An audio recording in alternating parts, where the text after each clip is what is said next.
देवी Bhagavatam Mahapuran doctor Kislay Pandey के साथ।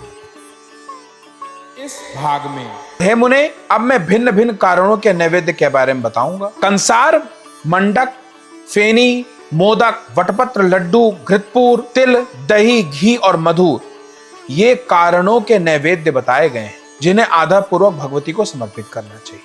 हे नारद मुनि, अब मैं देवी को प्रसन्न करने वाले दूसरे श्रेष्ठ विधान का वर्णन करूंगा। उसे संपूर्ण विधान पूर्वक आप सुनिए और ध्यान देके सुनिए, यह आपका कल्याण करे।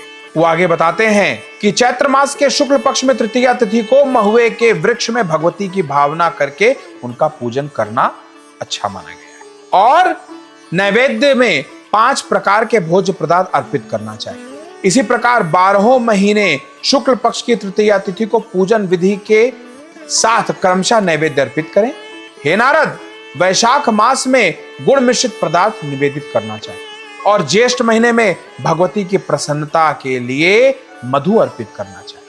आषाढ़ महीने में नवनीत और महुए के रस से बना हुआ पदार्थ अर्पित करना चाहिए। श्रावण मास में दही, भाद्रपद मास में शक्करा, अश्विन मास में खीर तथा कार्तिक मास में दूध का नैवेद्य उत्तम कहा गया है। मार्गशीर्ष महीने में फेनी एवं पौष माह में लस्सी का नैवेद्य उत्तम कहा गया है। माघ महीने में गाय के घी का नैवेद्य अर्पित करना चाहिए। फाल्गुन महीने में नारियल से बने हुए नैवेद्य को उत्तम बताया गया। इस प्रकार 12 महीने में 12 नैवेद्यों से क्रमशः देवी भगवती का पूजन करना चाहिए। मंगला, वैष्णवी, माया, कालरात्रि, दूरत्यया, महामाया, मातंगी, काली, कमलवासिनी, शिवा, सहस्त्रचरणा और सर्वमंगल रूपिणी, इन नामों का उच्चारण करते हुए महुए के वृक्ष में देवी भगवती की पूजा करनी चाहिए।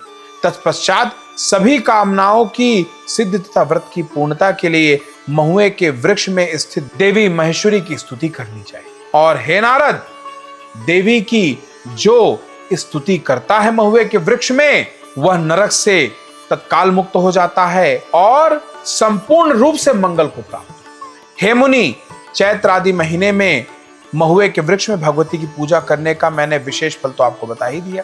सो हे मुनि, जो मनुष्य मधुक नामक वृक्ष में सम्यक रूप से पूजन करता है, उसे रोग बाधा आदि का कोई भय कभी नहीं रहता। और अब मैं देवी मूल प्रकृति के श्रेष्ठ पंचक से संबंधित अन्य प्रसंग का वर्णन कर रहा हूं। यह प्रसंग अपने नाम, रूप, प्रादुर्भाव से संपूर्ण जगत को आनंदित कर देने वाला है। हे मुने, प्रकृति पंचक कौतूहल उत्पन्न करने वाला तथा मुक्तिदायक आख्यान ध्यान देके सुनिए। इसमें श्री नारायण ने मां भगवती को प्रसन्न करने के लिए एक अचूक स्तुति का भी उपदेश किया। उस स्तुति को हम मां भगवती की प्रेरणा से उचित समय पर प्रस्तुत करेंगे। जय माता की। तो फिर प्रेम से बोलिए जय माता की।